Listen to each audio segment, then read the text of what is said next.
I'm responsible for creating and producing the challenges on Survivor. I have a team of people who come up with the ideas and implement them. After the first season, we realized one thing that we were lacking was people to test challenges. In the first season, we went on a skeleton crew, and myself and Jeff and Mark Burnett and anybody who could would test challenges.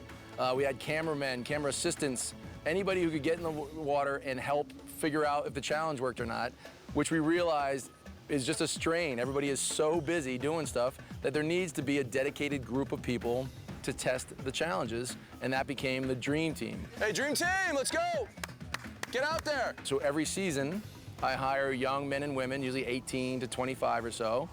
They're my general PAs, production assistants, and their main job is to test and rehearse the challenges so that we know if they work, we know where we have to place the cameras, we can see the parts where they go a little faster, a little slower, and just gauge how we need to shoot the challenge. 3 guys, 3 girls per team. 3 guys, 3 girls per team.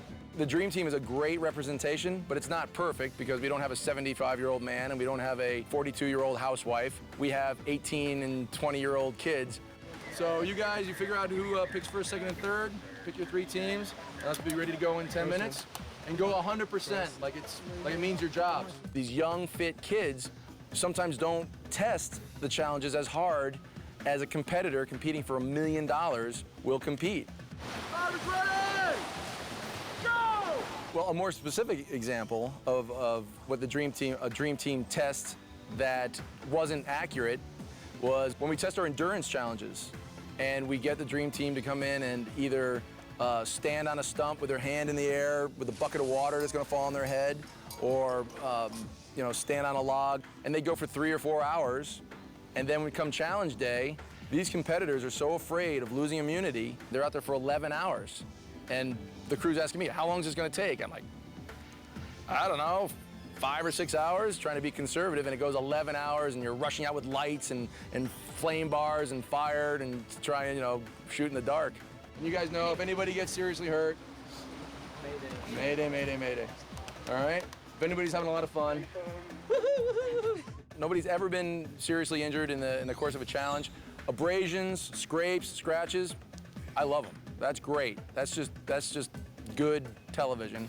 But we test and rehearse and make sure that nobody's going to get seriously hurt. When we went to Africa, we got to interview Samburu warriors and find out about their life, their rituals, how they survive out in the middle of the desert with nothing.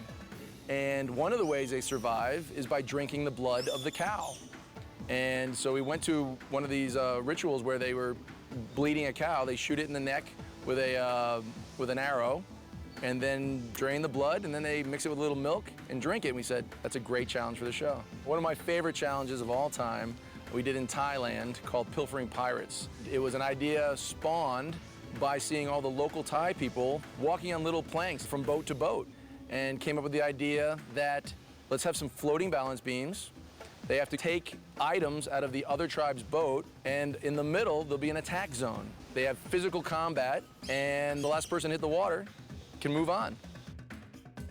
We thought that the perfect challenge to open up the All-Star season with would be the first challenge we ever did, and that was Quest for Fire. Storm is approaching. Waterproof matches and immunity at stake.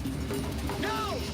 And in Borneo, the very first season, they pushed the raft, they lit some torches in the water, they got onto land, they lit some more fire torches on the land, and the first tribe to cross the finish line, light the Burning Man, would win immunity. So we thought we'd revisit that, but pump it up a little bit. Now we have 3 tribes. They're each going to start off on a platform. They dive off the platform, swim to the raft. They have to dive down about 15 feet, unhook a rope, then release the raft, light a couple of torches. Then when they get to the shore, they have to drag it, a belly crawl through the sand under a bamboo cage. They light the final torch. The first 2 tribes to cross the finish line have immunity. The 3rd tribe will go to tribal council.